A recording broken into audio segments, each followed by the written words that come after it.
ஹர நம பார்வதி பதயே ஹர ஹர மகாதேவா.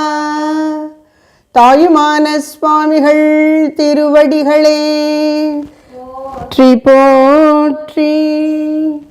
சத்குரு திருத்தாள் போற்றி போற்றி.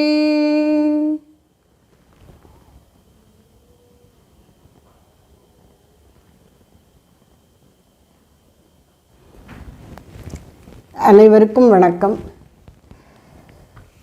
அன்னையின் அருளால் இந்த இணைய வழி சத்சங்கத்தின் வாயிலாக ஸ்ரீ தாயுமான சுவாமிகளின் உடல் பொய்யுறவு என்ற தலைப்பின் கீழ் அமைந்துள்ள வெண்பாக்களிலே 14 பாடல்களுக்கு விளக்கம் பார்த்துள்ளோம்.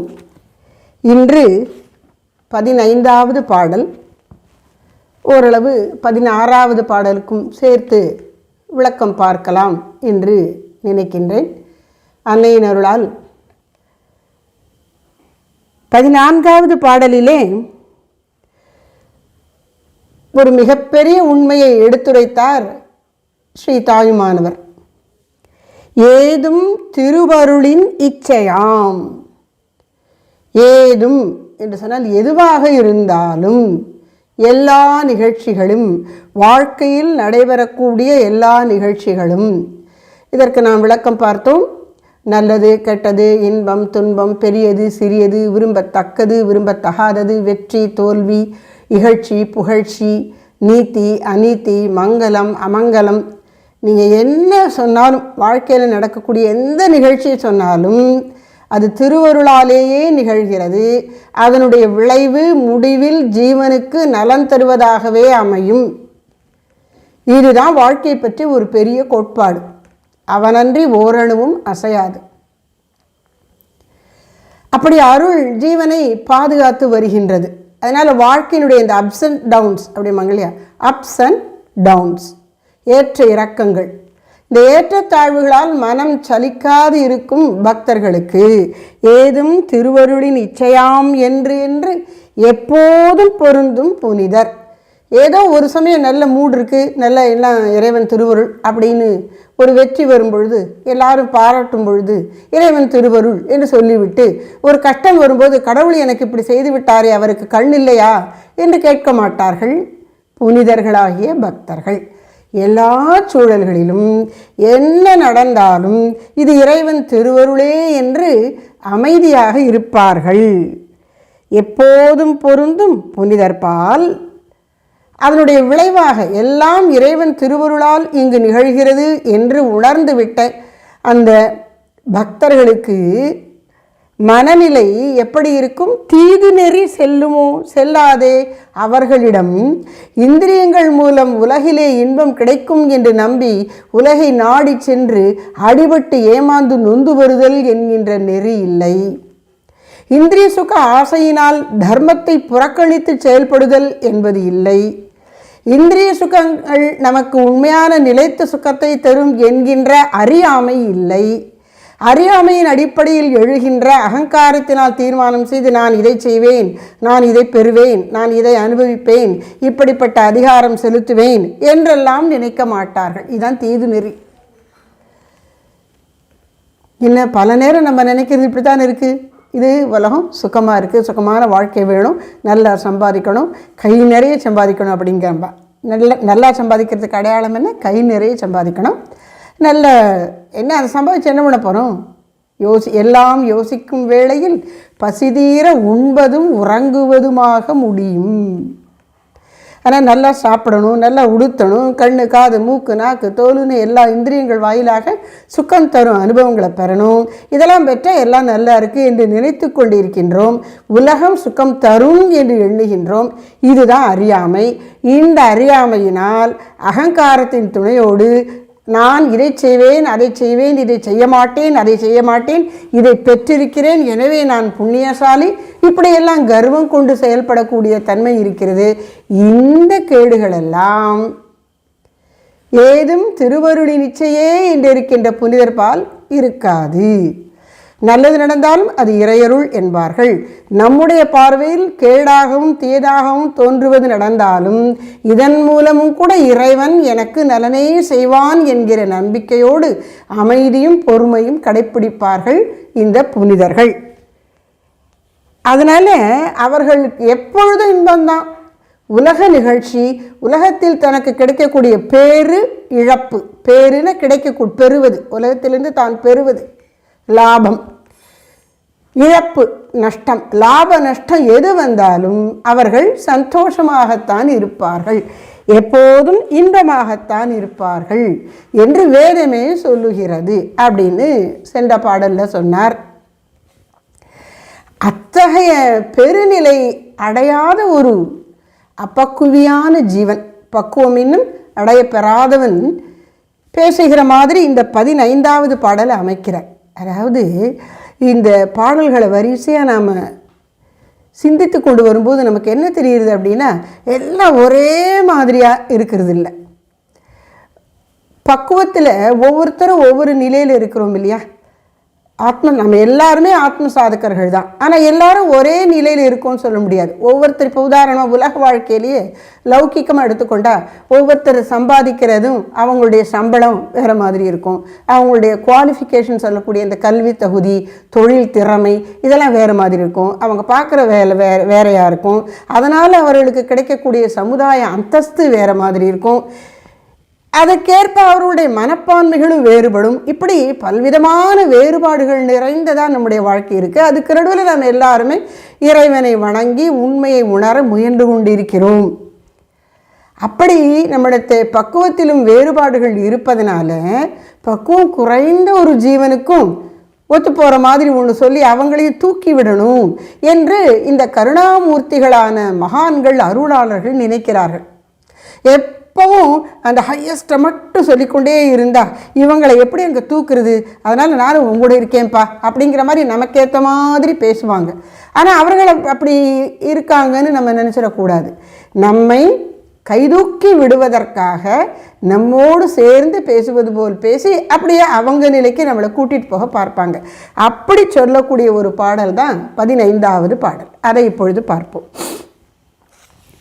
கல்லேறும் சில்லேறும் கட்டியேறும் போல சொல்லேற பார்த்த துளைச்செவி கொண்டு அல் ஏறு நெஞ்சன் என நிற்க வைத்தாய் நீதியோ தற்பரமே வஞ்சனல்லே நீயே மதி.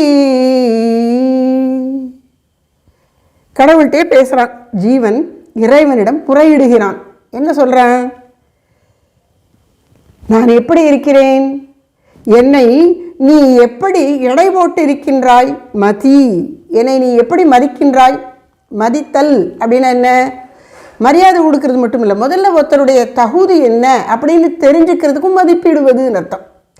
இந்த பேங்க்லலாம் தங்க நகைகளை அடகு வைக்கிறாங்க இல்லையா, அப்படி அடகு வைக்கும்போது இது உண்மையான தங்கமா, இதனுடைய எத்தனை மாற்று தங்கம் இது அப்படின்னு அதனுடைய மதிப்பை அறிவார்கள், மதிப்பீடு செய்வார்கள். அந்த நகையை அவங்களுக்கு பேர் வேல்யூவர்ஸ், மதிப்பீடு செய்பவர்கள். அது மாதிரி இங்கே தாய்மானவர் இறைவனை பார்த்து சொல்கிறார், இறைவா என்னை நீ சரியாக மதிப்பீடு செய். ஏன் அப்போ இறைவனுக்கு தெரியாதா உன்னுடைய தன்மை? தெரியும், ஆனாலும் நான் ரொம்ப மட்டோன்னு என்னை நினச்சிடாதப்பா அப்படின்னு ஒரு செல்ஃப் ரெக்கமெண்டேஷன், தனக்கு தானே ஒரு பரிந்துரை சொல்கிறார் இந்த பாடலில். என்ன சொல்கிறார்? என்னை நீ எப்படி மதிக்கணும், நான் எப்படி இருக்கேன்னு தெரியுமா? கல்லேறும் சில்லேறும் கட்டி ஏறும் போல சொல்லேற பார்த்த துளைச்செவி கொண்டு அல்லேறு நெஞ்சன். என்னை நீ எப்படி இருக்க விட்டு விட்டாய், நிற்க வைத்தாய். என்னை நிற்க இப்படியே இரு அப்படின்னு நீ விட்டுட்டு போயிட்டப்பா. இந்த உலகத்தில் நான் இப்போ எப்படி இருக்கேன், ரொம்ப நாளாக இப்படி தான் இருந்துகிட்ருக்கேன். எப்படி? அல் ஏறு நெஞ்சன். அல்னா இருட்டு, அல்லும் பகலும் அப்படின்னு சொல்கிறோம். அல்லும் பகலும்னா ராத்திரியிலையும் பகல்லையும் அப்படி இடையறாது உழைக்கிறார்கள் அப்படிலாம். அந்த மாதிரி அல்னா இரவு. இரவு என்பதை எதை குறிக்கிறது? அறியாமையை குறிக்கின்றது. அல் ஏறு நெஞ்சன், என்னுடைய நெஞ்சம் எப்படி இருக்கிறது? என் நெஞ்சத்தில் ஒன்று புகுந்து விட்டது. அது எது? அறியாமை. அறியாமை புகுந்துவிட்ட இதயத்தை உடையவனாக நான் இருக்கின்றேன். அல்லேறு நெஞ்சன், அப்படிப்பட்ட ஒரு நிலையிலேயே இந்த அறியாமை என்கின்ற அஞ்ஞான ஸ்திதியிலேயே என்னை வைத்து விட்டாய், நிற்க வைத்த. எப்படி என்னை இருக்க விட்டுட்டியப்பா? ஏன்னா அறியாதவன் தான் இல்லைங்கல, என்னை கைதூக்கி விட்டு எனக்கு அறிவை நல்கக்கூடாதோ என்று பிரார்த்திக்கிற வகையில் சொல்றார். அல்லேறு நெஞ்சன் என நிற்க வைத்தாய். ஏன் இப்படி அல்லேறு நெஞ்சனாக இருக்கின்றேன்? அதற்கு காரணம் என்ன? கல்லேறும் சில்லேறும் கட்டியேறும் போல சொல்லேற பார்த்த துளைச்செவி கொண்டு இருக்கின்றேன். என்னுடைய காது இருக்கே, அது எப்படி இருக்குது? 2 ஓட்டை தான் இருக்குது. எனக்கு காதுக்கு பதிலாக என்ன இருக்குது? சும்மா 2 ஓட்டை இருக்குது. அப்படியா? காதுலேயும் ஓட்டை இருக்குது, கண்ணுலேயும் ஓட்டை இருக்குது, மூக்குலேயும் ஓட்டை இருக்குது, வாதிலையும் ஓட்டை இருக்குது.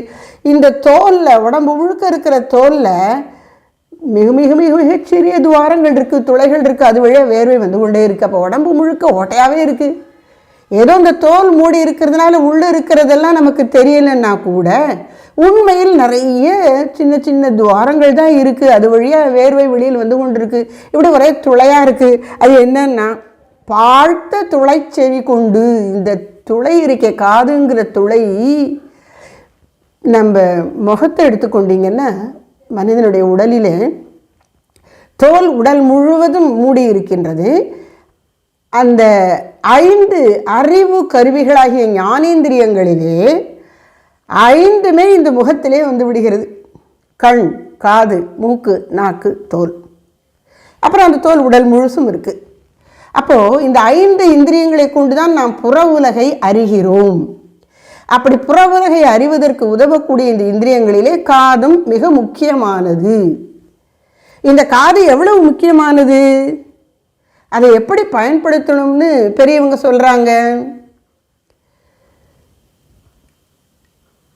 கேசவன் சீர் கேளாத செவியென்ன செவியே, திருமால் சீர் கேளாத செவியென்ன செவியே.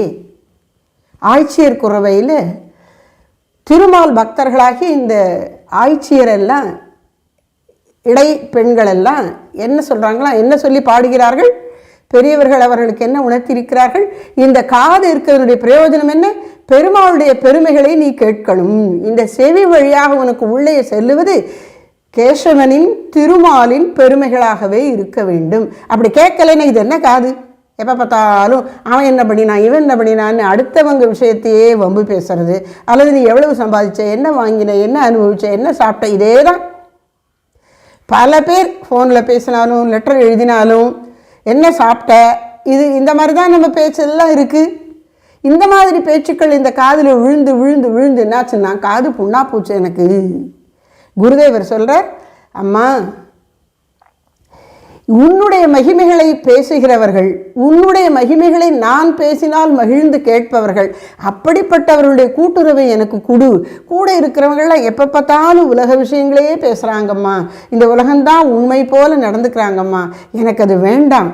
உன்னுடைய பக்தர்கள் என்னை சூழ இருக்கட்டும், பக்தர்கள் உன்னை பற்றி சொல்வதை என் செவிகள் கேட்கட்டும், அதுக்கு எனக்கு பாக்கியம் வேணுமா, அதுக்கு எனக்கு அருள் புரியம்மா என்று அம்பாளை நோக்கி வேண்டுகிறார்.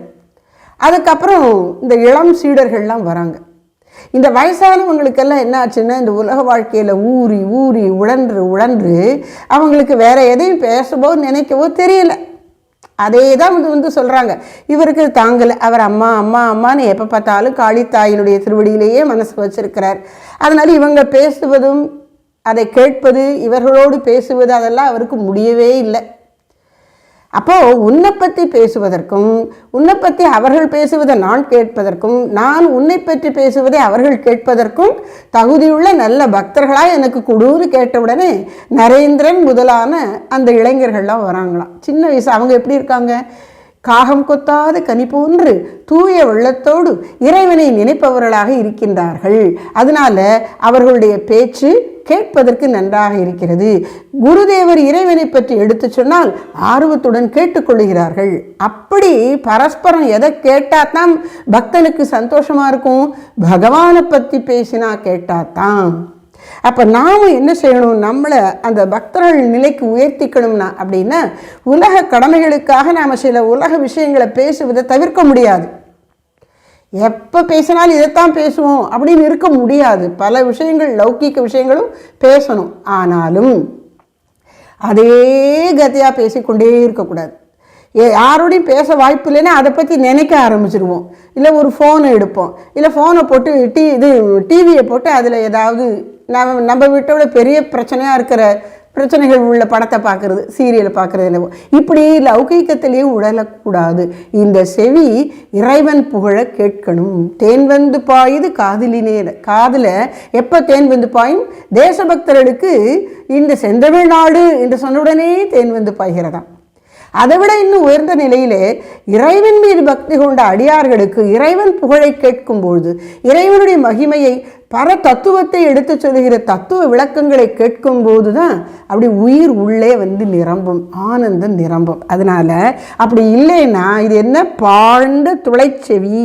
ஒரு ஓட்டதற்கு துளை, துவாரம், தொலை அப்படின்னு சொல்லுவோம். தொலைக்கிறது, ட்ரில் பண்ணுறது. தொலைக்கிறதுனா என்ன, இப்போ சவத்தில் வந்து ஆணி அடிக்க முன்னாடி அவங்க ட்ரில்லர்னு ஒரு யந்திரம் வச்சுருப்பான். அதில் வந்து நுனி கூர்மையாக இருக்கும். அதை மின்சாரத்தை செலுத்துறது கிர்ன்னு சவத்தை துளைத்து கொண்டு உள்ளே போகும். அது மாதிரி நம்முடைய செவி துளைக்கப்பட்டிருக்கிறது. அது இதயத்தில் போயும் துளைக்கிறது. என்ன அப்படி துளைக்கிறதுனா உலக விஷயங்கள். துளைச்செவி கொண்டு அதன் விளைவாக என் இதயத்தில் அது அப்படியே கனெக்ஷன் எங்கே இருக்குன்னா இதயத்தோடு இருக்குது. அது என்ன, அறியாமையை ஊட்டி கொண்டிருக்கின்றது. அல்லேறு நெஞ்சன். சரி, எப்படிப்பட்ட விஷயங்கள் எல்லாம் இந்த காது வழியாக என்ன இந்த பாடலில் செவி செல்வமாகிய கேட்டல், அந்த கேட்டலில் என்னென்ன விஷயங்கள் நாம் கேட்கிறோம், அது எப்படி எப்படி நம்மை பாதிக்கிறதுங்கிறது தான் அழகாக எடுத்து சொல்கிறார். என்ன வள்ளுவர் என்ன சொன்னார், செல்வத்துட்செல்வம் செவிச்செல்வம். அதனால் மற்ற அச்செல்வம் எல்லா செல்வங்களுக்குள்ளும் தலையாயது அந்த செவிச்செல்வம். ஏன்னா அதன் மூலம் தானாக விஷயங்களை புரிந்து கொள்ளக்கூடிய அறிவு இல்லாதவர் கூட தகுதியான ஒரு பெரியவர் ஒரு உயர்ந்த விஷயத்தை எடுத்து சொல்லும்போது அதை ஸ்ரத்தையோடு கேட்டால் அவர்களுக்கு அந்த உண்மை விளங்கிவிடும். உள்ளத்தில் கள்ளங்கபடி இல்லாமல் எளிய தூய உள்ளம் கொண்டவர்கள், படிப்பறிவு இல்லாதவர்களாயினும் பெரியோர் எடுத்து சொல்வதை கேட்டு மேலாம் விஷயங்களை அறிந்து கொண்டு நல்லறிவு பெறலாம். அதனால இது செவிச்செல்வம் என்பது செல்வத்துட் பெரிய செல்வம். அந்த செவிச்செல்வம் எனக்கு கிடைக்காமல், நல்ல விஷயங்களை கேட்கக்கூடிய வாய்ப்பு கிடைக்காமல் நான் என்ன கேட்டு தொலைச்சிருக்கேன்? கல்லேறும் சில்லேறும் கட்டியேறும் போல சொல் ஏற. நான் கேட்ட விஷயங்கள், சொல் என்ன விஷயம், என்னென்ன விஷயங்கள் கேட்டிருக்கேன்? சொல் ஏற. என் காதுக்குள் புகுந்த சொற்கள், விஷயங்கள், கருத்துக்கள் எப்படி இருக்கின்றன? கல்லேறும் சில்லேறும் கட்டி ஏறும் போல. 3 உதாரணம் கொடுக்கிறார். நாம் கேட்கக்கூடிய விஷயங்கள், அதாவது லௌகீகமாகவே பேசிக்கொண்டிருப்பவர்கள், அப்படி தான் பேசாட்டாலும் அப்படி பேசக்கூடியவர்களுக்கு மத்தியிலே இருக்கக்கூடியவர்கள் என்ன மாதிரி விஷயங்களை கேட்கிறார்கள், என்ன மாதிரி விஷயங்கள் அவர்களுடைய நெஞ்சுக்குள் புகுகின்றன, இடம்பெறுகின்றன இந்த கேட்பதனால என்பதை சொல்கிறார். கல்லேறும். ஒருத்தன் வந்து குறிவார்த்து எறிவதில் வல்லவன். அவன் கல்லை எடுத்து நம்ம மேலே எறிகிறான்னு வச்சுக்கோங்க. அந்த கல் வந்து கரெக்டாக இங்கே கண்ணுக்கு மேலே நெத்தியில் பட்டு பெரிய காயம் ஏற்பட்டு விடுகிறது. கல்லேறு. இன்னொருத்தன் என்ன பண்ணிட்டான், அங்கே கீழே அவன் நின்ன இடத்துக்கிட்ட கீழே ஓட்டு சில்லுன்னா தெரியல, உடஞ்ச ஒரு பகுதி, ஒரு முழு பொருள் அது உடஞ்சு விட்டது. அது பானையாக இருக்கலாம், ஓடாக இருக்கலாம், அது உடஞ்சி போச்சு. அப்படி உடஞ்ச உடனே கிடைக்கக்கூடிய சிறு துண்டு, அதுக்கு பேர் சில்லு. தேங்காய் சில்லும்போம். தேங்காயை உடச்சி தேங்காயை கீறி சிறிய துண்டு எடுக்கிறோமே சில்லுங்கிறோம். அது மாதிரி இந்த ஓட்டு மண்பாண்டத்தினுடைய சில்லு, அந்த சில்லை எடுத்து ஒருத்தன் எறிகிறான்னு வச்சுப்போம். கல்லு மாதிரி காயம் ஏற்படுத்தாவிட்டால் கூட இந்த சில்லு என்ன செய்யும், அதுவும் ஒரு சிறு காயமாவது நமக்கு ஏற்படுத்தும். அப்புறம் கட்டி ஏறு, மண்ணாங்கட்டி. ஒருத்தன் என்ன பண்ணுறான், அவன் கையில் அந்த நேரத்தில் அந்த இடத்துல மண்ணாங்கட்டி தான் கிடச்சிது, அதை எடுத்து நம்ம மேலே எறிகிறான். ஐயோ, அந்த மண்ணாங்கட்டி என்னாச்சு, அது நம்ம மேலே பட்ட உடனே அது பார்க்க கட்டி போல் பெருசாக இருந்தால் கூட அதில் உறுதி இல்லை, கல்லில் இருக்கிற மாதிரி உறுதி இல்லை. அதனால் நம்ம மேலே பட்ட உடனே அது அப்படியே பொல பொல பொலன்னு உதிர்ந்து போய்விட்டது. அப்போ அது காயம் ஏற்படுத்தாது. காயப்படுத்தாவிட்டாலும் அந்த மண் கண்ணில் விழுந்தால் நமக்கு பார்வை கொஞ்ச நேரத்துக்கு சிரமமாக இருக்கும், பார்க்க முடியாது. அப்போது கல்லால் எரிபடுதல், ஓட்டுச்சில்லால் எரிபடுதல், மண்ணாங்கட்டியால் எரிபடுதல், இந்த 3 வகை தாக்குதல்களும் வெவ்வேறு விதமாக நம்மை பாதிக்கின்றன. அது மாதிரி இப்போ நிஜமாவே கல்லை யாரும் எடுத்து நம்ம மேலே எரியலை, ஓட்டுச்சில்லை எடுத்து எரியலை, மண்ணாங்கட்டியே எரியலை, பின்ன என்னத்தை எரிஞ்சாங்க? எதுக்கு இந்த உதாரணத்தை கொடுத்தார் அப்படின்னா, நாம் கேட்கக்கூடிய விஷயங்கள் நம்மிடத்து ஒரு பாதிப்பை உண்டாக்குகின்றன. சில சமயங்களில் அந்த தாக்கம், சில சமயம் இல்லை, பல சமயம், பெரும்பாலான சமயம் இந்த மற்றவர்களுடைய வார்த்தையினால் நம் மனசில் ஏற்படக்கூடிய தாக்கம் எப்படி இருக்குன்னா எதிர்மறையாகத்தான் இருக்குது. அது எப்படியெல்லாம் இருக்குது? கல்லேறும், கல்லால் எரிபட்டால் காயம் பெரிதாக இருப்பது போல கேடு நிறைந்த தவறான அறியாமையின் விளைவான வார்த்தைகள், தவறான கொள்கைகள். உதாரணமாக இந்த கல்லேறு போன்று மனிதனுக்கு கேடு செய்யக்கூடிய கருத்துக்கள் செவி வழி சென்று நம் இதயத்தை புண்படுத்தக்கூடியவை. அதுக்கு ஒரு நல்ல உதாரணம் லோக்காயத்தர்களின் பேச்சு. லோக்காயத்தன் என்பவன் யார்? கண்ணால் கண்டதே உண்மை, வேற எதுவும் எனக்கு வேண்டாம். கண்ணால் கண்டதும் போய் காதால் கேட்பதும் போய் தீர விசாரிப்பதே மெய்ங்கிற அறிவு வேலையெல்லாம் எனக்கு கிடையாது. கண்ணால் பார்க்குறேன், கண்டதே கோலம் கொண்டதே காட்சி, என்னத்தை பார்க்குறேனோ அதுதான். அதனால் இந்த உலகத்தை நல்லா அனுபவிக்கணும். இது ரொம்ப அது டீசெண்டாக சொன்னால் எப்படி சொல்லுவாங்கன்னா, அந்த காலத்திலே, அதாவது நம்முடைய வேத காலத்திலே இந்த மாதிரி ஆட்கள்லாம் இருந்திருக்காங்க. அவங்க சொல்கிறத அந்த சாருவாக்கன் அவன் பேசுகிறது எப்படி இருக்குமோ, ரொம்ப கவர்ச்சிகரமாக இருக்குமா.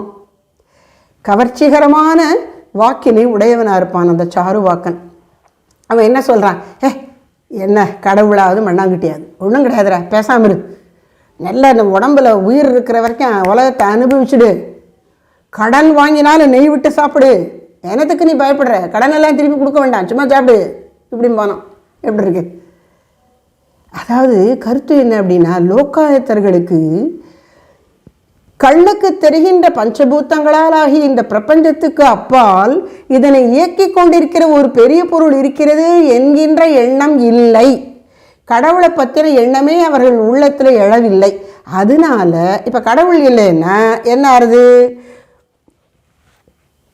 ஒரு கிளாஸ் ரூமில் பிள்ளைங்கள்லாம் ரொம்ப அமைதியாக இருக்காங்க, சத்தமே வரல அப்படின்னா அந்த வராண்டாவில் நடந்து போயிட்டுருக்காரு வச்சுப்போம். இந்த ஸ்கூல் செக்ரட்டரி அவர் நடந்து போயிட்டுருக்கார், அப்படியே ரவுண்ட்ஸ் வரார், கிளாஸ் சத்தம் இல்லாமல் இருக்குது. அப்போது உள்ளுக்குள்ளே டீச்சர் இருக்காங்கன்னு நினச்சிக்கலாம், தள்ளி இருந்து வரும்போதே பக்கத்தில் வந்த அப்புறம் பார்த்துக்கலாம். ஒரே கச்சமுச்சான சத்தம், அங்கே டீச்சர் இல்லை. அதாவது கவனிப்பதற்கு, மேற்பார்ப்பதற்கு, நிர்வகிப்பதற்கு ஒரு பெரிய பொருள் இல்லைன்னா இவ்வளவு பெரிய பிரபஞ்சம் எப்படி ஒழுங்காக இயங்கும்? அப்போ இந்த உலகத்தில் நல்லது செய்கிறவனுக்கு இன்பம் வரும், தீமை செய்கிறவனுக்கு தீமையே பயனாக கிடைக்கும், அந்த பாப்பத்தின் விளைவாக துக்கத்தை அனுபவிப்பான் அப்படின்னு ஒரு நியத்தி இல்லைன்னா அந்த நியத்தியை என்ஃபோர்ஸ் பண்ணணும்ல. சட்ட ஒழுங்கு பிரச்சனை அப்படிங்கிறாங்கல்ல, இது சட்டத்தை விட பெரிய சட்டம் பகவான் போட்டிருக்கிற சட்டம். மனுஷனாகிய மனுஷர்களால் அமைக்கப்படுகிற அரசாங்கம் போடுகிற சட்டத்தை விட பெரிய சட்டம் பகவான் இயற்கையின் நியத்தி என்ற பெயரில் போட்டிருக்கிற தர்மம் எனும் சட்டம். அப்போ அந்த தர்மத்தை நடைமுறைப்படுத்தும் பொழுது தப்பு பண்ணினவங்களுக்கு தண்டனை கொடுப்பதும் நல்லது செய்தவர்களுக்கு நல்விளைவு ஏற்படுவதும் இயற்கை, அது உண்டு. இப்போது இந்த சார்வாக்கன் கடவுளே இல்லைங்கிறப்ப அப்போ தப்பு பண்ணினவனுக்கு யார் தண்டனை கொடுப்பா? அதுதான் நான் சொல்லி நீ கவலைப்படாத பண்ணு அப்படிங்கிறான். எப்படி இருக்கு பாருங்க. இப்போ இதெல்லாம் கற்பனை இல்லை. இன்னைக்கு இந்த 2025ஆம் ஆண்டு இப்போ கூட நம்மளை சுற்றி நிறைய இந்த மாதிரியான லோக்காயத்தர்கள் இருக்கிறார்கள். ஒருத்தர் அவரை எல்லாரும் பெரியவர் அப்படின்னு கொண்டாடுறாங்க சில பேர். அந்த சோக்கால்டு பெரியவர் என்ன சொல்கிறாராம்? கற்பாவது மண்ணாங்கட்டியாது, பெண்கள்லாம் கற்பை பற்றியெல்லாம் கவலைப்படாதீங்க, கர்ப்பப்பையை எடுத்து தூர எரிஞ்சிட்டு நீ இஷ்டப்படி இரு. எப்படி இருக்கு பாருங்க. இதுதான் கல்லேறு. சனாத்தனம் அது டெங்கு, மலேரியா, கொரோனா மாதிரி ஒழிக்கப்பட வேண்டியது. எதிர்த்தா போராது, ஒழிக்கணும். இதெல்லாம் கல்லேறு. கல்லேறும் சில்லேறும். சில்லேறுன்னா அதாவது முதல்ல கல்லேறுன்னு மிகப்பெரிய பாதிப்பை உண்டு பண்ணுகின்ற லோக்காயுத கொள்கைகள் போன்ற தீய அறியாமையின் விளைவான கேடு நிரம்பிய சொற்கள், விஷயங்கள், கருத்துக்கள். சில்லேறும். கல்லளவுக்கு இந்த சில் பாதிக்காதுன்னா கூட இதுவும் பாதிக்கும். இது என்ன அப்படின்னா பயனற்ற பேச்சு. இப்போ எங்கெங்கெல்லாம் நம்ம மனிதர்கள் கூடுகிறார்களோ அங்கே அவங்க பேசும் பொழுது மனுஷனை பற்றி சொல்லும்போது என்ன சொல்கிறாங்க? கிரிகேரியஸ் அனிமல், பேசக்கூடிய மிருகம். மாடு முதலான விலங்குகளுக்கும் பறவைகளுக்கும் சிற்றுயிர்களுக்கும் பேச தெரியாது, ஆனாலும் உள்ளத்து உணர்ச்சியை அவை வெளிப்படுத்துகின்றன. மனிதனுக்கோ அந்த உணர்ச்சியை நன்கு வெளிப்படுத்தும் வகையிலே வார்த்தைகளை பயன்படுத்த முடியும். இது அப்படி அவன் பேசும் பொழுது, அதை கேட்கும் பொழுது கேட்பவர்களுக்கு எவ்வளவு பாதிப்பை ஏற்படுத்துகிறது என்பது இவனுடைய மனசின் பக்குவத்துக்கு ஏற்பதான் அந்த வார்த்தை வரும். எப்படி வெங்காயம் சாப்பிட்டவன் ஏப்பம் விட்டா, வெள்ளைப்பூண்டு சாப்பிட்டவன் ஏப்பம் விட்டா அந்த வெள்ளைப்பூண்டு நாத்தம் வருமோ, அது மாதிரி இவன் மனசில் என்ன எண்ணங்கள் இருக்கோ, இவன் மனது என்ன பக்குவ நிலையில் இருக்கிறதோ அதற்கேற்றபடி தான் அவன் வார்த்தை இருக்கும். அந்த வார்த்தையின் அந்த தரத்துக்கு ஏற்ப அது கேட்பவனுக்கு கேட்டை கொடுக்கும், பாதிப்பை ஏற்படுத்தும். ஆனால் கேட்குறவன அதே தரத்திலேயே இருந்தான்னு ரொம்ப சந்தோஷமாக கைதட்டி சிரிப்பான். பண்போடு இருக்கிறவர்களுக்கு அது இருக்க முடியாது. பண்பில்லாதவர்களுக்கு நல்ல வார்த்தையை கேட்க முடியாது. குருதேவர் சொல்கிறார்,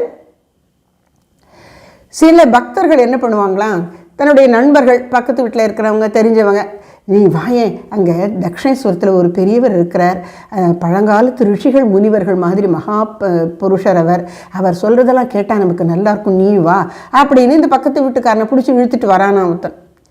அவங்க 2 பேரும் உட்காந்து கேட்குறாங்க. குருதேவர் சத்சங்கம் பேசிக்கொண்டே இருக்கிறார் இறைவனை பற்றி.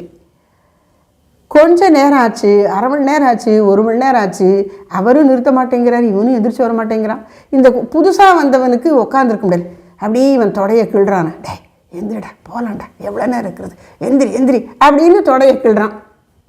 அவன் சொல்ல இருடா அப்படின்னு நம்ம கையை அமுத்தி இருக்க வைக்கிறான். இது குருதேவர் கவனிச்சிட்டாரான். இப்படி சில பேர் இருக்காங்க. சாணத்தில் இருக்கிற புழுவை எடுத்து, சரி உனக்கு இருக்க ஒரு இடம் வேணுமா, இந்த சந்தனம் இங்கே இருக்குது, இதில் கொஞ்சம் அப்படின்னு ஒரு கட்டி சந்தனத்தை வச்சு குழுன்னு நல்ல சந்தனம் அதில் வச்சா அது நிற்குமாண்ணா, அதுக்கு அது தாங்காது. அப்போது இவனுடைய தரம் மட்டமாக இருந்தால் மட்டமான பேச்சு இவனுக்கு நல்லா இருக்கும். ஆனால் தரத்தில் இவன் உயர்ந்து விட்ட போது கீழ்மையான சொற்கள் இவனை புண்படுத்தும். அப்படிப்பட்ட விஷயங்கள் தான் கல்லேறு, சில்லேறு, உலக பேச்சுக்கள், பயனற்ற பேச்சுக்கள். அப்புறம் கட்டி ஏறு. அந்த மண்ணாங்கட்டியை எரிஞ்சால் அது பொலன்னு உதிர்ந்துருதுன்னு சொன்னோம் இல்லையா, அதில் ஒரு நிலைத்த தன்மை இல்லை. அது மாதிரி நிலையாமை, உலகில் உள்ள நிலையில்லாத பொருட்களை நிலையானவை போன்று நினைத்து கொண்டு பேசுவது, இது நிலையில்லாதது அப்படின்னு சொல்லி உண்மையை உணர வச்சுட்டா கூட பரவாயில்ல. ஆனால் அப்படி இல்லை. இவங்க என்ன பண்ணுறாங்க, நில்லாதவற்றை நிலையின என்று உணரும் புல்லறிவாளர்கள் இவர்கள். அப்படி கீழான அறிவு இவர்களுக்கு இருக்கிறதுனால இவங்க என்ன பண்ணுறாங்க, இந்த நிலையில்லாத விஷயங்களையே ரொம்ப பெருசு போல பேசிக்கொண்டே இருப்பார்கள். அதை கேட்கும் பொழுது தான் பக்தர்களுக்கு தாங்க முடியாமல் இருக்கும். அப்போ இந்த மண்ணாங்கட்டி ஏறு அப்படின்னு என்ன அர்த்தம், மண்ணாங்கட்டியால் எரியப்படுதல் அப்படின்னு என்ன அர்த்தம், நிலையில்லாதவற்றை நிலையானவை போன்று பேசுகிற பேச்சுக்களை கேட்பது. கல்லேறு என்றால் என்ன, இறைவனே இல்லை என்பது போன்ற ரொம்ப ஒரு அநியாயமான வார்த்தைகள். சில்லேறுனா அவ்வளவு மோசம் இல்லை, ஆனாலும் அது உண்மையை சொல்லாத வார்த்தைகள், பயனற்ற பேச்சுக்கள். வள்ளுவர் என்ன சொல்ல, பயனில் சொல் பாராட்டுவானை மகனினல் மக்கட்பதடியினர். அவனை மனுஷனே சொல்லாதரா, அவன் மக்களுள் பதர் போன்றவன். நெல்லில் பதர் எப்படிப்பட்டது, வடிவத்தில் நெல் போல இருக்கும், உள்ளுக்குள்ள அரிசி இருக்காது. அது மாதிரி இவன் பார்க்க மனுஷன் போல இருப்பான், ஆனால் பயனில்லாத விஷயங்களை பேசி வாழ்க்கையை வீணாக கழிப்பான். அதனால் அவனை நீ ஒரு மனுஷனாக மதித்து அவங்க கூட பழகாதங்கிறார் வள்ளுவர். அப்படி சில்லேறும் கட்டியேறும் மண்ணாங்கட்டி நிலையில்லாதது. அதுபோன்று நிலையில்லாத விஷயங்களை நிலையானவை என்று நம்பிக்கொண்டு தன்னையும் ஏமாற்றி கேட்பவர்களையும் ஏமாற்றுகிற வகையிலே பேசுகிறவர்கள். இந்த மாதிரியான பேச்சுக்களையே கேட்டு கேட்டு சொல் ஏற கல்லேறுவது போன்று தீய சொற்களை பேசுபவர்கள், சில்லேறு போன்று பயனற்ற சொற்களை பேசுபவர்கள், மண்ணாங்கட்டி எறிதலை போன்று நிலையற்ற விஷயங்களை நிலையானவை போன்று கருதி கொண்டு பேசுபவர்கள், இப்படிப்பட்ட வீணர்களின் பேச்சுக்களால் சொல் ஏற அவர்களுடைய சொல் என் செவி புகுந்து என் இதயத்துக்கு வந்து சேர்ந்ததால் அதுக்குரிய வேலையை செய்யலைன்னா அந்த உறுப்பு கண்டனத்துக்குரியது. கோளில் பொறியில் குணமிலவே என் குணத்தான் தாளை வணங்கா தலை வள்ளுவர் சொல்றார். இப்போ கண்ணுன்னு இங்கே ஒரு கோலக்கம் இருக்கு, அதுக்கு பார்க்கும் சக்தின்னு ஒன்று இருக்கு. அந்த பார்த்தல்ங்கிற சக்தி தான் இந்திரியம், அதுக்கான கருவியாகிய உறுப்பு தான் கண். இப்போ இந்த கண்ணு வழியாக நீ நல்லதை பார்க்கலன்னா, இறைவனை பார்க்கலைன்னா, நீ பார்ப்பதெல்லாம் பரமனின் சொரூப்பந்தான் என்பதை தெரிந்து கொள்ளலைன்னா இந்த கண்ணுன்னு கண்ணில் இது வள்ளுவர் சொல்ற கண்ணுடையர் என்பவர் கற்றார் முகத்திரண்டு புண்ணுடையர் கல்லாதவர். ஞானிகள் சொல்லக்கூடிய நல்ல விஷயங்களை கேட்டு கசடர கற்காதவர்கள் கண்ணுக்கு பதிலாக புண்ணு உள்ளவர்கள். உடம்புல தோலில் புண்ணு வந்ததுன்னா அதில் ஒரு குழி இருக்கும், அது வழியாக ரத்தம் சீழெல்லாம் வரும். அது மாதிரி தான் அந்த கண்ணுங்கிற ஓட்டை. ஏன்னா இது உனக்கு நல்ல விஷயத்தையே பார்க்க நீ படிச்சுக்கல. அப்போது நல்லதை பார்க்காத கண்ணு புண்ணு, நல்லதை கேட்காத செவி வெறும் ஓட்டை, துளைச்சி பாழ்த்த துளைச்செவி. பாழ்த்த அப்படின்னு சொல்லுங்க. பாழ்த்தன கெட்டுப்போன, வீணான, பயனற்ற, தன் வேலையை செய்யாத, செய்ய வேண்டிய வேலையை செய்யாத பாழ்த்த துளைச்செவி கொண்டு அல்லேறு நெஞ்சன் அறியாமை ஏறுகிற மனதை உடையவன். அதெல்லாம் கேட்டு கேட்டு உனக்கு என்ன லாபம்? மனசில் அறியாமை மிகுந்தது தான் லாபம் என்று என்னை நிற்க வைத்தாய். இப்படிப்பட்டவன் என்று சொல்லி என்னை ஒதுக்கி அப்படியே கிடக்க விட்டுட்டியே. இப்படி இருக்கே பாவம், என்னை மாற்றுவோம் அப்படின்னு நீ நினைக்கக்கூடாதா அப்படின்னு கேட்குறார். என்னை நிற்க வைத்தாய், என்னுடைய அறியாமையிலேயே தொடர்ந்து இருக்கும்படி விட்டு விட்டாய், கைவிட்டு விட்டாய். நிற்க வைத்தான விட்டு விட்டாய். நீதியோ, இது சரியா, இது தகுமோ, இது முறையோ, இது தர்மம்தானோ? பக்தர்கள் அப்படி இறைவற்று முறையிடுவதாக நம்ம மற்ற பாடல்கள் எல்லாம் கேட்டிருக்கோம் இல்லையா?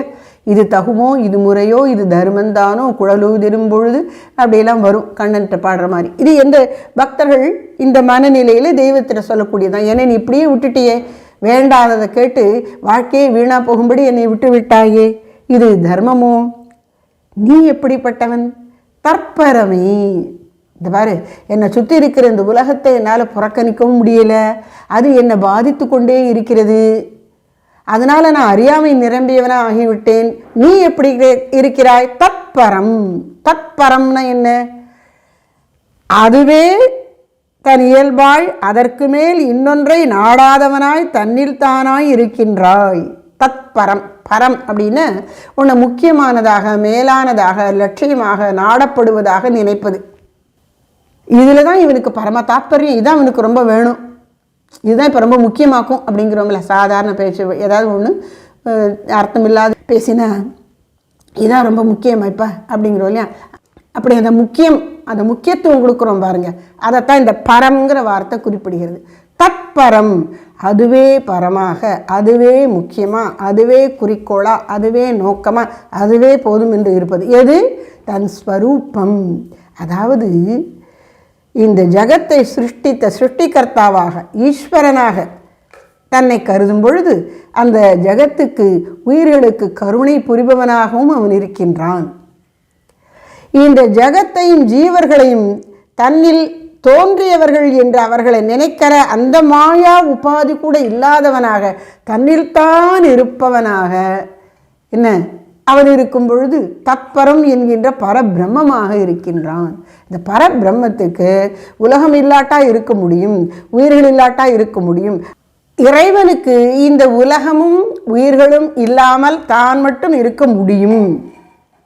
ஆனால் உயிர்களுக்கோ இறைவன் இல்லாது இருக்க முடியாது. அதாவது மாயை முற்றிலும் இறைவனை சார்ந்திருக்கிறது. இறைவன் மாயையை சார்ந்திருக்கவில்லை. அப்போ உயிரையும் உலகத்தையும் சார்ந்திருக்காமல் தன்னில் தானா இருக்கக்கூடிய வல்லமை பெற்ற பேரறிவு பெரும் பொருள் அப்படிங்கிறது தான் இந்த தற்பரம்ங்கிறதுக்கு அர்த்தம். நீ அப்படி தற்பரமாக இருக்கேன்னா என்னை ஒரேடியா விட்டுட்டியே, என்னை பற்றி உனக்கு கவலையே இல்லையா? எப்படி புகழும் போதே ஒரு திட்டுற மாதிரி சொல்கிறார்.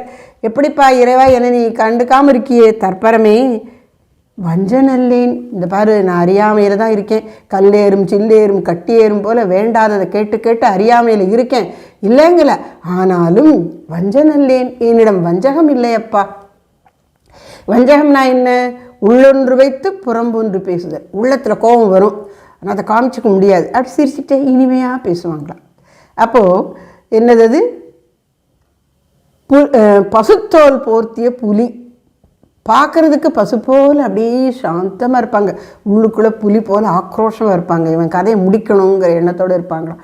அப்படி ஏமாத்து வேலை பண்ணுறது, தன்னை பார்க்குறவங்க தன்னை பற்றின உண்மையை அறிந்து கொள்ளாதபடி மறைப்பது, அந்த கப்பட்ட நாட்டக வேஷதாரியாக இருக்கிறவனை தான் வஞ்சகன், வஞ்சன் அப்படின்னு சொல்லுது. நான் வஞ்சன் இல்லைப்பா, நான் நடிக்கலை, என்கிட்ட இருக்கிறது ஒத்துக்கொண்டேன், எனக்கு அறியாமல் இருக்குதுன்னு நான் சொல்லிட்டேன், என்கிட்ட வஞ்சம் இல்லை. அப்போது நான் பெரிய பக்தன்னு சொல்ல முடியாட்டா கூட வஞ்சனை இல்லாதவன், அது உன் அருளை பெறுவதற்கு ஒரு தகுதி தானே, உண்மை. அதனால் ஒரு இடத்துல கீதையில் பகவான் சொல்கிறார், அர்ஜுனனை அப்பப்போ பல அவனுடைய சிறப்புகளை சொல்லி கூப்பிடுவார். அதில் ஒன்று அனக, பாப்பமற்றவனே. அப்புறம் சொல்லுவார் அனசூய, அசூயை இல்லாதவனே. அசூயைனா என்ன? பொறாமை.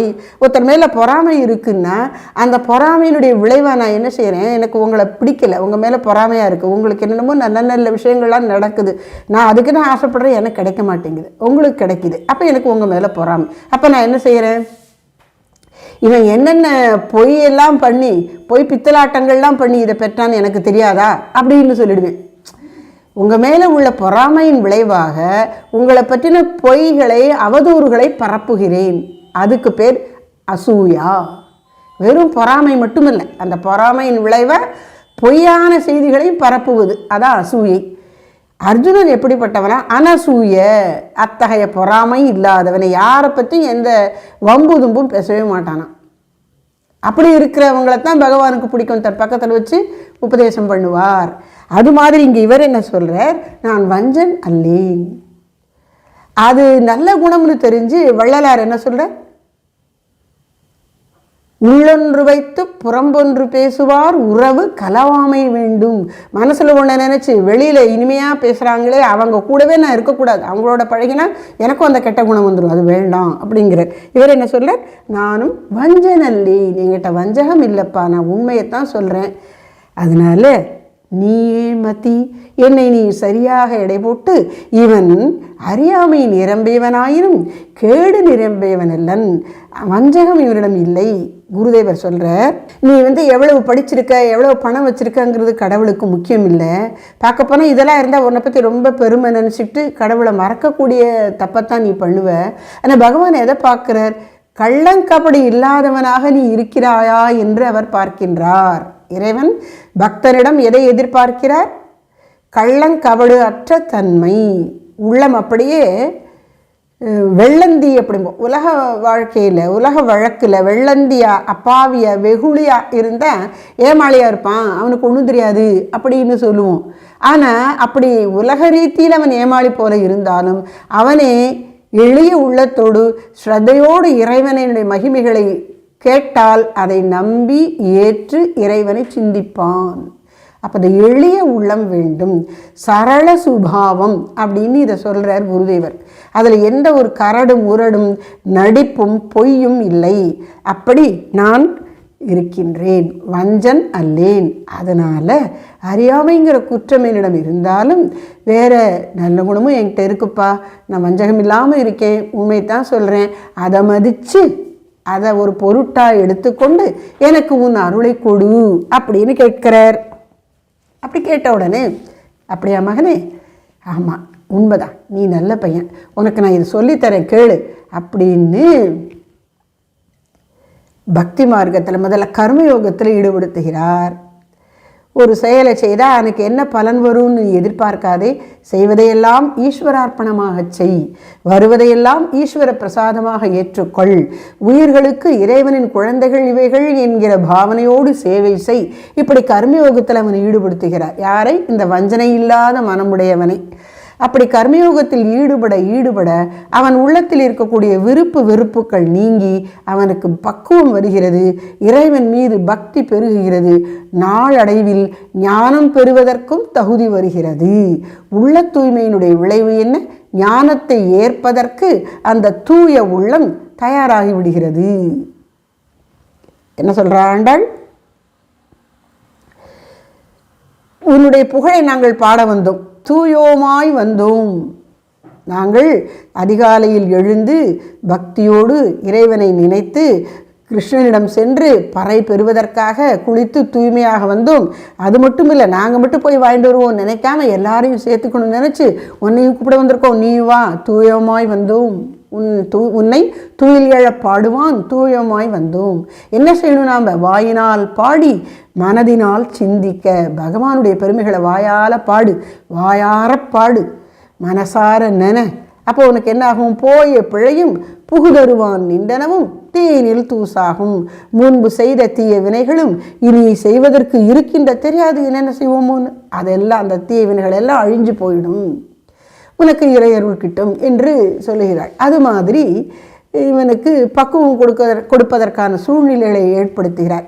அப்போ கர்மயோகத்தினால் உள்ளம் விருப்பு வெறுப்புகளை கடந்து தூய்மை பெற்றுவிட்டது, பக்தி யோகத்தினால் ஒருமை பெற்றுவிட்டது. எது? இவன் மனசு. அப்படி ஒன்றும் தெரியாதவனா அறியாதவனா இருந்தவனுக்கு இப்போ கொஞ்சம் கொஞ்சமாக உள்ள தெளிவு உண்டாகி இறைவனை நினைத்து தியானித்தால் ஒருமுகப்பட்டு மனசு இறைவனையே அடங்கியிருந்து நினைக்கிறது. அப்படி பக்குவப்பட்டவனுக்கு ஆத்ம தத்துவத்தை விளக்குகிறார். அடுத்த பாடல் 16வது பாடல். அப்படி பக்குவம் பெற்றுவிட்ட ஜீவனுக்கு ஆத்ம ஞானம் வரும்பொழுது அது என்ன அவன் தெரிஞ்சுக்கிறான் அப்படிங்கிறத சொல்கிறார். 16வது பாடல். 15வது பாடலில் நாம் என்ன கேட்டோம்? செவிச்செல்வம் என்கின்ற கேட்கும் வாய்ப்பு மனிதனுக்கு கிடைத்திருக்கிற அரிய வாய்ப்பு. அதன் மூலம் இறைவனை பற்றிய விஷயங்களையே நாம் கேட்க வேண்டும். அப்படி இல்லாமல் பொய்யான லோகாயத்த விஷயங்களோ அல்லது பயனற்ற விஷயங்களோ அல்லது நிலையற்ற உலக இன்பங்களை பற்றிய விஷயங்களோ இதுவே கேட்டுக்கொண்டிருந்தால் உள்ளத்தில் அறியாமைதான் நிரம்பும். அது கூடாது. ஆனால் வஞ்சகமில்லாதவர்களுக்கு அந்த அறியாமை நீங்கும்படி இறைவன் அருள் புரிவான் அப்படின்னு 15வது பாட்டில் சொல்லிட்டார்.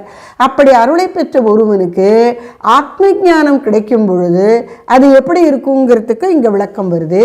இது இன்னும் கொஞ்சம் அடுத்த ஸ்டெப்புக்கு எடுத்துக்கொண்டு போகிறதுனால கொஞ்சம் முக்கியமாக கவனம் கொடுத்து புரிந்து கொள்ள வேண்டிய விஷயம். 16வது பாடல்.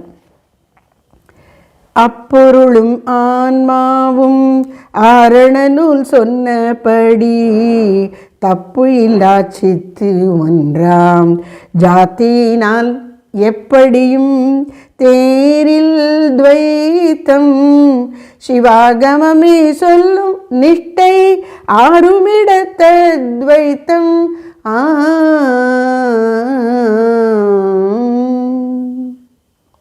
என்ன சொல்றார்?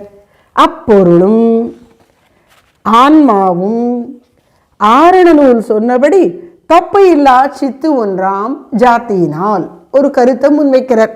கர்மயோகம் புரிந்து விருப்பு வெறுப்புகளை வென்று எல்லாம் ஈஸ்வர அர்ப்பணமாக செய்து வருவதெல்லாம் ஈஸ்வர பிரசாதம் என்று ஏற்று மனம் நடுவு நின்று உழைக்கக்கூடிய அந்த தொண்டன் இறைவன் மீது பக்தி கொண்டு ஒருமுகப்பட்ட மனதோடு அவனை தியானிக்கவும் வல்லவனாகிவிட்டான். அப்படிப்பட்ட மன தூய்மையும் மன ஒருமைப்பாடும் உடையவனுக்கு தத்துவத்தை பற்றி கேட்கக்கூடிய வாய்ப்பு கிடைக்கிறது. முதல்ல சொன்ன மாதிரி கல்லேறு சில்லேறு கட்டியர் எல்லாம் இல்லை. இப்போது இறைவனை பற்றிய உண்மை அவனுக்கு புகட்டப்படுகிறது. அப்படி புகட்டப்படுகிற அந்த ஆத்ம தத்துவம் ஈஸ்வர தத்துவம் என்ன அப்படிங்கிறத இங்கே சொல்கிறார். அப்பொருளும் எப்பொருளும் பரம்பொருளும் பரமாத்மாவும் ஆன்மாவும் ஆன்மாவும்னா ஜீவாத்மாவும் பரம்பொருளும் ஆத்மாவும் ஆரண நூல் சொன்னபடி ஆரண நூல் ஆரணம்னு சொன்ன ஆரண்யங்களில் உபதேசிக்கப்பட்டதான அந்த வேதங்கள். ஆரணம் என்பது வேதம்.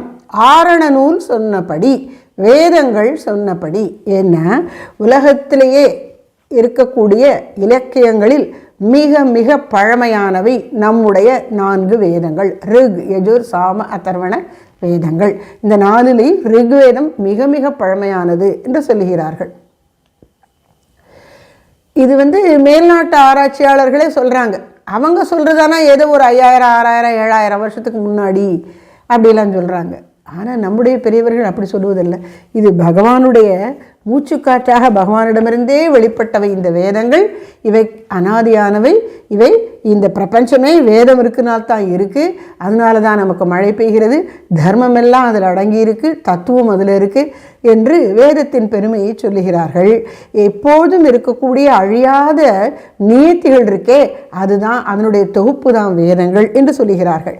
அப்படிப்பட்ட ஆரண நூல் வேதங்கள் என்ன சொல்லுகின்றன? இறைவனை பற்றியும் உயிர்களை பற்றியும். அப்பொருளும் அந்த பரமாத்மாவும் பரம்பொருளும் பரவஸ்துவும்.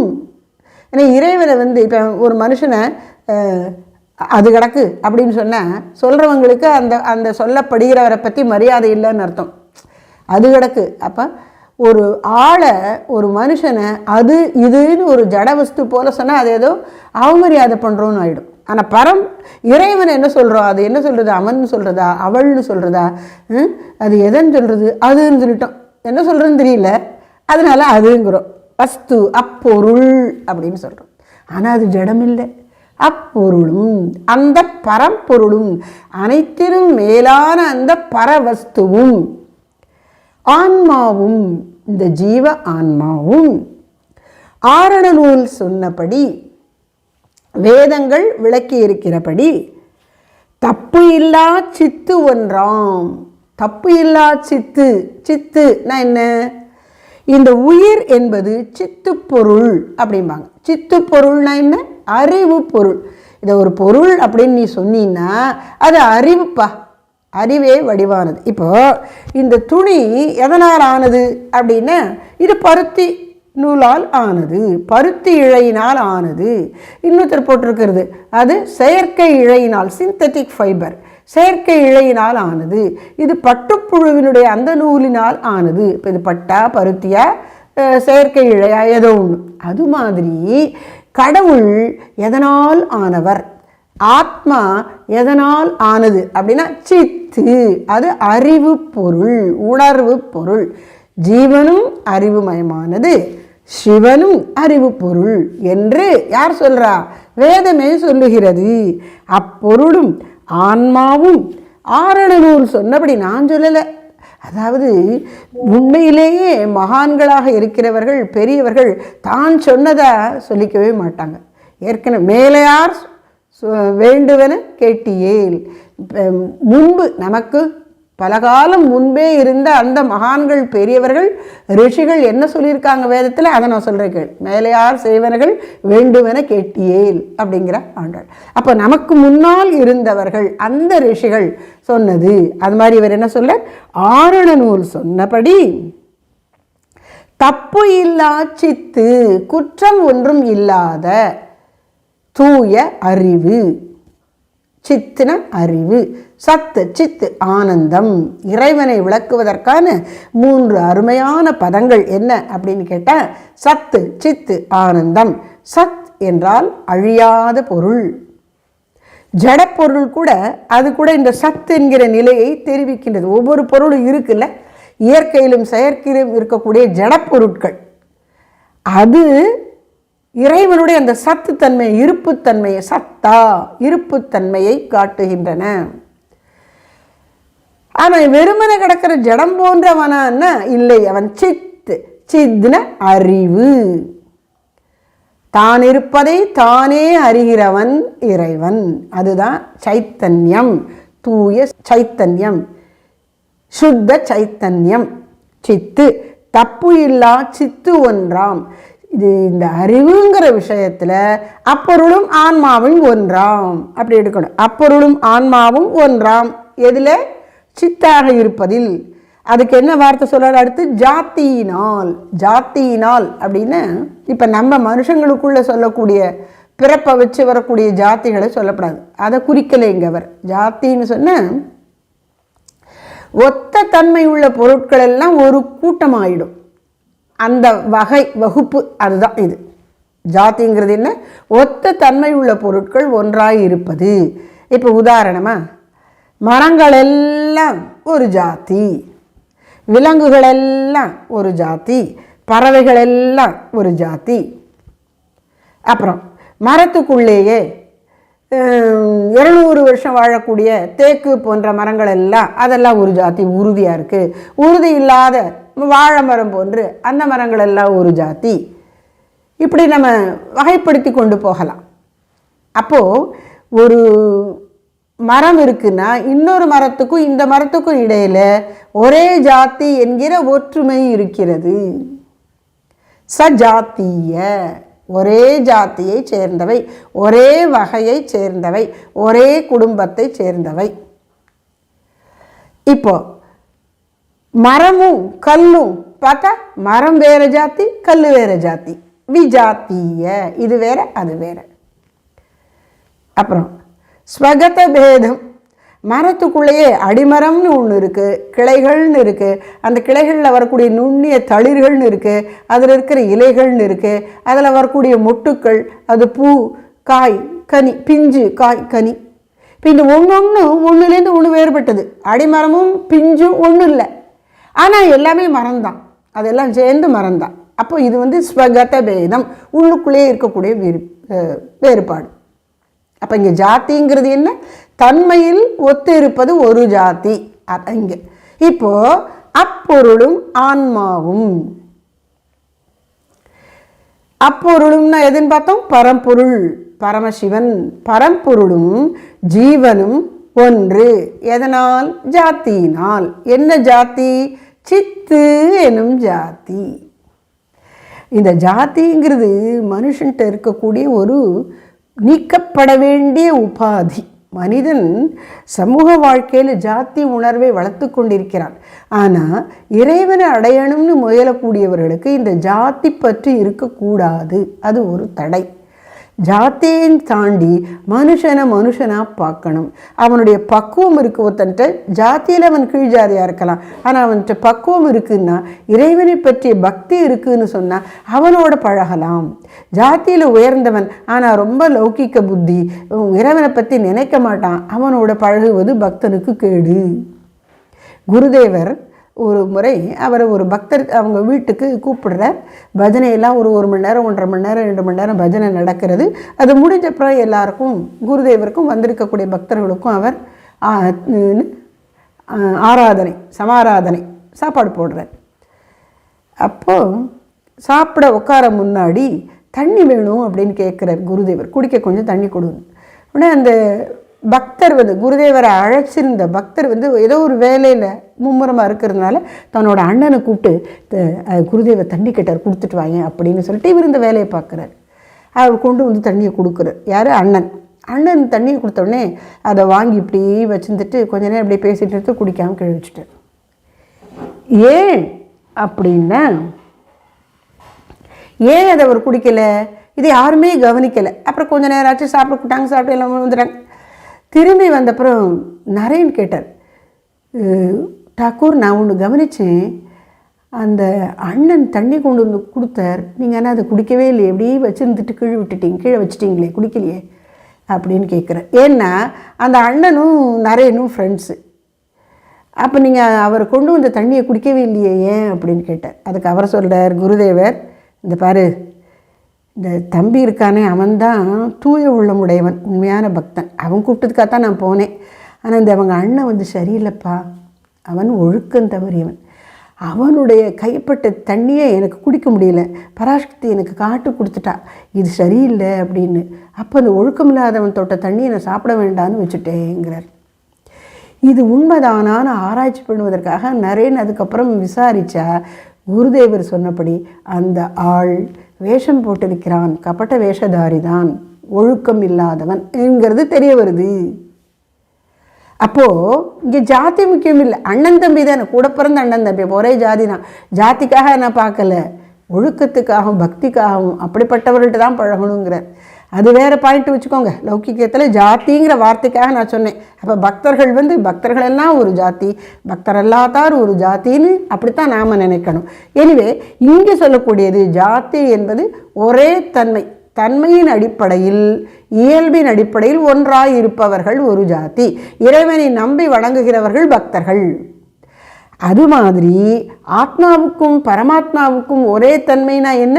சித்து ஒன்றாம், ரெண்டுமே அறிவு பொருள்தான். இந்த இடத்துல பரமாத்மாவாகிய இறைவன் சத்து சித்து ஆனந்தம் அறிவு பொருள் அப்படின்னா நமக்கு அதில் ஏற்பதில் தயக்கமே இல்லை. ஆனால் நம்மளை பற்றி என்ன சொல்கிறது? ஆரண நூல் நாமும் சித்து தான். இதை நாம் முதல்ல தெரிஞ்சுக்கணும்.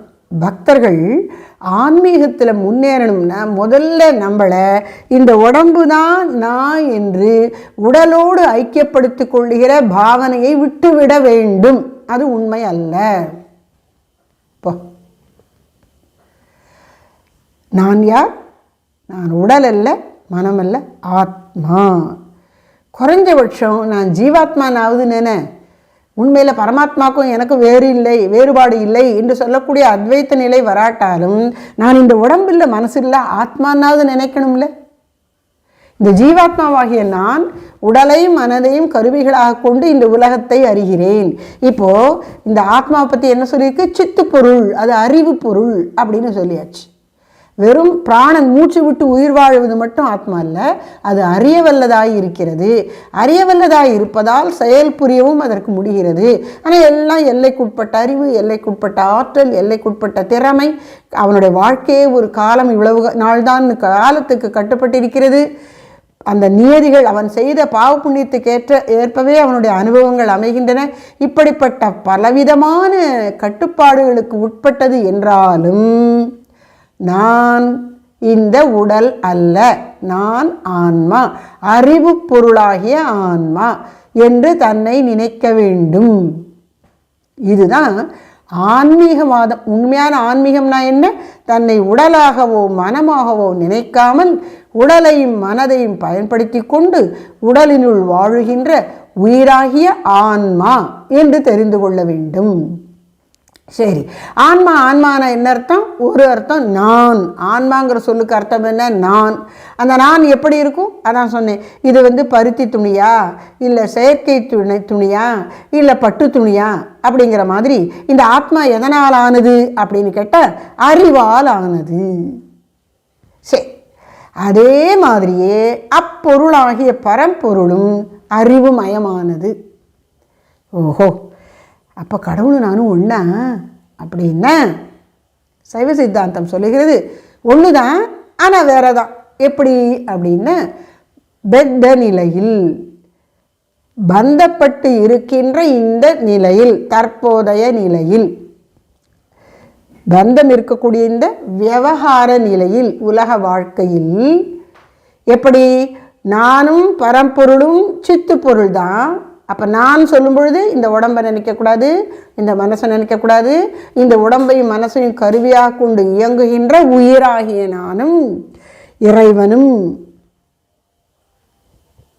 ஒன்றுதான், அறிவு பொருள். ஆனால் இறைவன் என்கிற அறிவு பொருள் எப்படிப்பட்டது? ஜீவன் என்கிற இந்த அறிவு பொருள் எப்படிப்பட்டது? அறிவுங்கிற ரீதியில் ரெண்டு பேரும் ஒன்று. அப்புறம் எங்க வேறு? எனக்கு ஒன்று அறியணும்னா, ஆன்மா ஜீவாத்மா ஒன்று அறியணும்னு சொன்ன, இப்போ உதாரணமாக இது சிவப்பாக இருக்குது, இது பச்சையாக இருக்குது, இது குட்டையாக இருக்குது, இது உயரமாக இருக்குது, இப்படியெல்லாம் நம்ம பொருட்களை பார்த்து அறிகிறோம். அப்படி பார்த்து அறிவதற்கு இந்த ஜீவனானவன் கண் என்கின்ற இந்திரியத்தை நம்பி இருக்கிறான். கண்ணுக்கு பார்க்கக்கூடிய திறன் இருக்கணும், ஒரு பிறவி குருடனுக்கு கண்ணுங்கிற அந்த இடத்துல இருக்கும், ஒன்றும் இல்லாமல் இருக்காது, இருக்கும், சில சமயம் மூடி இருக்கும், பட் அந்த கண்ணுங்கிறது இருக்கும். ஆனால் அவனுக்கு பார்க்கிற சக்தி இருக்காது. அப்போ கண் ஒளி, அந்த பார்க்கும் சக்தி இருக்கணும். ஆனால் பார்க்கிற சக்தியும் இருக்குன்னா இருட்டில் பார்க்க முடியாது. அப்போ வெளியிலேயும் ஒரு வெளிச்சம் வேணும். இப்போ இந்த கண்ணு பார்க்கணும்னா கண் மூலம் இந்த ஜீவன் பார்க்கணும்னு சொன்னால் கண்ணுக்கும் பார்க்கிற சக்தி இருக்கணும். அந்த கண்ணொளியோடு கூட புறப்பொருட்களை ஒளிர்விக்கின்ற புற ஒளியும் இருக்கணும், சூரிய ஒளியும் இருக்கணும். கண்ணொளி ஆகிய பார்வை என்னிடத்து இருக்கிறது என்று இந்த ஜீவன் சொல்லலாம். ஆனால் அந்த கண்ணொளியின் துணை கொண்டும் வேறு ஒரு ஒளி இருந்தால்தான் நீ பார்க்க முடியுங்கிறோமே, அப்படி ஒளியாக இருப்பவன் சூரியன். சூரிய ஒளி நமக்கு வேணும். அந்த சூரியன் போன்று இருப்பவன் பரம்பொருள். அவனுடைய ஒளி எல்லா உயிர்களையும் காண வைப்பது. காட்டுவித்தால் யாரொருவர் காணாதாரே. இறைவனுடைய அறிவு ஒளியானது எல்லா பொருட்களையும் விளக்கி தன்னைத்தானே உணர்வதாகவும் இருக்கிறது. ஜீவனுடைய அறிவு இந்திரியங்களை பற்றி கொண்டுதான் அறியும். அதுக்காக நேரடியாக அறிய முடியாது. அதனால தான் மனம் உடல்ங்கிற கருவியை கொடுக்குற கடவுள். தனு கரணம், தனுன உடல், கரணம்னா அந்த கரணமாகிய மனம், தனு கரணம். இந்த உடலில் இந்த மனதில் வைத்துக்கொண்டு அது உலக பார்க்கணும், புவனம். அதில் பார்க்கக்கூடிய பொருட்கள் சும்மா உலகம்னு மொத்தமாக இருந்தால் என்ன பண்ணுறது? சாப்பிடணும்னு சொன்னேன், மண்ணுலேருந்து தான் வந்திருக்குன்னு மண்ணை நேரடியாக திங்க முடியுமா? முடியாது. கண்ணன் கூட குழந்தையாக விளையாடின கொஞ்ச நாளில் தான் சாப்பிட்டார், அப்புறம் மண்ணையே சாப்பிட்டுட்ருக்கல. அப்போது அதை மண்ணிலேருந்து விளையக்கூடிய அன்னத்தை அதை முறையாக பக்குவப்படுத்தி தான் இவன் சாப்பிட முடியும். அப்போது இந்த உலக பொருட்களை போக பொருட்களாக அனுபவிக்கக்கூடியவையாக இருக்கணும். அப்போது இந்த உடல் மனம் இவை இருப்பதற்கும் வாழ்வதற்கும் அனுபவிப்பதற்கும் உலகம், அந்த உலக பொருட்கள் போக வஸ்துக்கள், தனு கரணம் புவனம் போகம், இதெல்லாம் இருந்தால் தான் இந்த சித்து பொருளாகிய ஜீவன் அறிய முடியும். அப்போது இந்த ஜீவனானவன் உடல் மனம் உலகம் இவற்றை பற்றி கொள்ளுகிறான். அதை பிடிச்சிட்டு தான் பார்க்குறான். அவனுக்கா இதெல்லாம் அறிய முடியாது. அப்புறம் புறப்பொருட்களை பற்றினால்தான் அவன் அறிகிறான். அப்புறம் அப்படி இவனுக்கு புறப்பொருள் கண் அமைஞ்சு கண்ணில் ஒளியும் இருந்து இவனாக பார்க்க முடியாது. சூரிய வெளிச்சமோ அல்லது சந்திரனோ நெருப்போ மின்னலோ மின்சாரமோ ஏதோ ஒரு ஒளி வேணும்னு சொல்கிறோம்ல, அப்படி புறத்துலேயே அவனுக்கு ஒரு வசதி இருந்தால் தான் முடியும் அப்படிங்கிறோம். இத்தனை சேர்ந்தாதான் அவன்கிட்ட அறிதல் என்கிற செயல் நிகழ்கிறது. அப்போது அவனுடைய அறிவு புறப்பொருட்களை ஒரு கருவிகளை தத்துவங்களை பற்றி கொண்டிருக்கின்றது. அப்புறம் அறிவித்தால் அறிவது பெரிய விஷயங்களை. இப்போ நம்ம பார்க்குறோம், ஏதோ ஒரு முடிவு எடுக்கிறோம், அதுலேயே எத்தனை தப்பு பண்ணுறோம். இப்போ உதாரணமாக சூரியன் கிழக்கே உதிக்கின்றான் காலை வேளையில், மாலையில் மேற்கே மறைகின்றான். அப்படி தானே நம்ம தினந்தோறும் பார்க்கக்கூடியது. அல்லது வீட்டுக்குள்ளே உட்காந்துருக்கோம், கட்டடத்தை விட்டு வெளியில் வரலைன்னா கூட நமக்கு தெரியும் சூரியன் கிழக்க உதிப்பான். காலையில் 6, 6:15, 6:30க்குள்ளே உதிச்சிருவான். சாயந்தரம் ஒரு 6 மணிக்குள்ளே மேற்க மறைவான். இது நம்ம தினம் பார்க்குறது தானே, இதில் என்ன புதுசாக இருக்குது அப்படின்னா விஞ்ஞானிகள் எல்லாம் சொல்கிறாங்க, அப்படிலாம் ஒன்றுமே கிடையாது. சூரியன் ஒன்று கிழக்கே இருந்து மேற்கெல்லாம் அப்படிலாம் வர்றது கிடையாது. அவன் பாட்டுக்கு இருக்கிற இடத்துல இருக்கான். இந்த பூமி தான் மேற்கிலிருந்து கிழக்காக சுற்றுகிறது. அதனால உனக்கு சூரியன் கிழக்கிலிருந்து மேற்காக சுற்றுவது போல தோன்றுகிறதுன்னுட்ட போ. இதை கண்ணால் நீ பார்த்தாலும் அது உண்மையாக இருக்கணுங்கிறது கூட இல்லை போல் இருக்கே. உன்னால் பார்த்து மட்டும் உண்மையை அறிந்து கொள்ள முடியாது. அப்போ இந்த ஜீவனுக்கு ஒரு பொருளை பற்றிய முழு உண்மையும் தெரிந்து கொள்வதற்கான முழு சக்தியும் இல்லை. அறிவிக்க அறிபவன், யாராவது விஷயம் தெரிஞ்சவங்க எடுத்து சொல்லணும். அப்போ சூரியன் அசையாது. அப்போ அப்படின்னா உண்மையில் அது எப்படி இருக்கும்னா, இப்போ 12 மணி உச்சி வெயிலுங்கிறோம்ல, நம்முடைய பூமி சுற்றி கொண்டு இருக்கிறதுனால அந்த சுற்றுதலுக்கு ஏற்ப சூரியன் இருக்கக்கூடிய நிலை மாறும் பொழுது உங்களுக்கு காலையில் அப்புறம் மத்தியானம் சாயந்தரம் ராத்திரின்னு வருது. இப்போது சூரியன் எப்படி இருக்குது? எப்போவுமே இந்த நட்ட நடுப்பகல் உச்சி வேளையில் பார்க்க சூரியன் மாதிரி தான் அது இருந்து கொண்டே இருக்கிறது. பூமி தான் இப்படி திரும்பி இப்படி சுற்றி வரும் பொழுது சூரியனிடமிருந்து அது நெருங்கியோ விலகியோ இருக்கக்கூடிய தன்மைக்கு ஏற்ப இது காலை, மதியம், மாலை, இரவுலாம் வருது. இத்தனை விஷயங்கள் இயற்கையில் நடந்து கொண்டிருக்குன்னு நம்மளுக்கு ஊனக்கண்ணால் பார்த்த உடனே தெரிந்து கொண்டு விட முடியாது. இந்த சின்ன விஷயத்துல எப்படி இருக்குன்னா, ஆத்மாவாகிய நான் எப்படிப்பட்டவன், பரமன் எப்படிப்பட்டவன், இதெல்லாம் எப்படி தெரியும்? யாராவது சொன்னா தானே தெரியும். அப்போ குரு உபதேசித்தால்தான், உண்மையை உணர்ந்தவர் எடுத்து உரைத்தால்தான் இவனுக்கு புரியும். அதனால இந்த ஜீவனானவன் அறிவு பொருளாயினும் அறியக்கூடியவன் ஆயினும் இவனுக்கு அறிவித்தாலன்றி அறிய முடியாது. அப்போ இவன் அறிவு பொருள், அறிய வல்லவன், அறிவே வடிவானவன் ஆயினும் புறப்பொருட்களை பற்றியிருந்து அறியக்கூடியவன், தானாக அறிய முடியாது, அறிவித்தால் அறிபவன். ஆனால் இவனை போலவே அப்பொருளும் ஆன்மாவும் சித்து ஒன்றாம் அப்படின்னு சொன்னால் கூட அந்த அறிவு பொருளாகி இறைவன் எப்படி இருக்கிறான்? இவனுடைய ஜீவனுடைய அறிவானது ஸ்தூலமான என்ன அறிவு. சிவபெருமானின் பேரறிவு, வாலறிவு, அது எப்படிப்பட்டது? அதிசூக்ஷ்மமான பேரறிவு. அதனால் அது எப்படி இருக்குன்னா அவனுக்கெல்லாம் யாரும் சொல்லிக் கொடுக்க வேண்டியது இல்லை. அவன் முற்றும் உணர்ந்தவன், எல்லாவற்றையும் எப்பொழுதும் அறிந்த சர்வஜன், முற்றும் உணர்ந்தவன். அததான் அந்தந்த பொருளோடு இருந்து அதனை முற்றிலும் அறிபவன். அவனை யாராலும் ஏமாற்ற முடியாது. பின்பு தன்னைத்தான் அறிந்து தன்னைத்தான் விளக்க வல்லவன். இந்த தன்மைகள் எது? அப்புறம் தான் அறிவதோடு மட்டுமல்லாமல் உயிர்களுக்கு அறிவிக்க வல்லவன், உணர்த்துகிறான். இப்போ நம்ம இப்போ அறிவித்தல்னா இப்போ போய் இது ஒரு மைக் எடுத்துகிட்டு அனௌன்ஸ் பண்ணால் தான் அறிவிக்கிறதுங்கிறது கிடையாது. அப்போ உண்மையை எடுத்து சொல்லி புரிய வைக்கணும். அதுக்கு சொல்கிற வார்த்தை கூட இல்லாமல் அப்படியே இதயத்தோடு பேசி கூட அவர் உணர்த்துவார். வாழ்க்கையில் பல அனுபவங்கள் வரும்போது அடிபட்டு உணர்கிறோம். இது விவகார உலகிலே ஆழ்ந்த உண்மைகளையும் உள்ளம் அறிய முடியும், இறைவன் உணர்த்துவான். அப்போ இந்த சித்து பொருள் அப்பொருளும் ஆன்மாவும் சித்து ஒன்றாம் ஜாத்தியினால். இன்னும் அதில் நிறைய விளக்கங்கள் எல்லாம் இருக்குது. அன்னையினருளால் 1 மணி நேரத்துக்கு மேலே தாண்டி விட்டதுனால இந்த விளக்கத்தை இத்தோடு நிறுத்திக்கொள்வோம். அன்னையினருளால் அடுத்த வார சத்சங்கத்திலே இந்த 16வது பாடலினுடைய விளக்கத்தை தொடர்வோம். ஹர நம பார்வதி பதயே, ஹர ஹர மகாதேவா.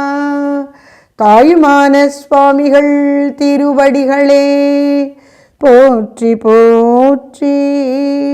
சத்குரு திருத்தாள் போற்றி போற்றி.